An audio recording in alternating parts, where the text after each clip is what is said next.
ഡയബറ്റീസിൽ നിന്ന് രക്ഷപ്പെടാനും അന്നജം ഒഴിവാക്കിയാൽ മാത്രം മതിയോ, അതോ വർക്കൗട്ട് വേണോ, അതോ പിന്നെ വേറെ എന്തെങ്കിലും ഇൻസുലിൻ കറക്റ്റ് പ്രവർത്തിക്കാൻ വേണ്ടിയിട്ട് വേറെ എന്തെങ്കിലും കാര്യങ്ങൾ ആഡ് ചെയ്യേണ്ടതുണ്ടോ? കറക്റ്റ്, നല്ല ചോദ്യമാണ്. നമ്മുടെ ഈ ഒരു കാര്യം നമ്മൾ ലൈഫ് സ്റ്റൈൽ ഡിസീസ് എടുത്ത് നോക്കുകയാണെങ്കിൽ അതിൻ്റെ 80% വരുന്നത് ഫുഡ് തന്നെയാണ്. അതിൽ വേറെ സംശയമില്ല.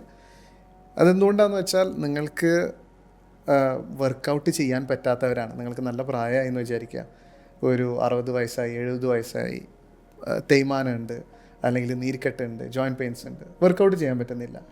നിങ്ങൾക്ക് എന്താണ് പരിഹാരം? അപ്പോൾ നിങ്ങൾ മതി പോയിക്കോളൂ എന്ന് പറഞ്ഞ് വിടാൻ പറ്റില്ലല്ലോ. മരുന്ന് കഴിക്കാനും അതും ഒരു പരിഹാരമാണെന്ന് ഞാൻ പറയില്ല. അതൊരു താൽക്കാലിക ശമനം എന്നുള്ളത് മാത്രമാണ്.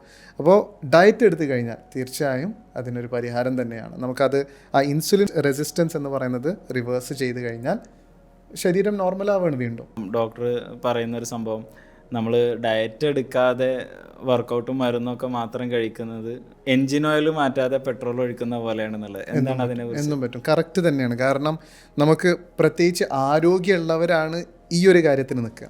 നല്ല ആരോഗ്യമുള്ളവരാണ് ആ ഒരു ചെറുപ്രായത്തിൽ വന്നു കഴിഞ്ഞാൽ ഓക്കെ എന്നെ കൊണ്ട് പറ്റുമെന്ന് പറഞ്ഞ് പെട്ടെന്ന് അതൊക്കെ അങ്ങോട്ട് ചെയ്യും, കാര്യങ്ങൾ ചെയ്യും. പക്ഷേ ഇത് ലോങ് ടേമിന് എഫക്റ്റീവ് അല്ല.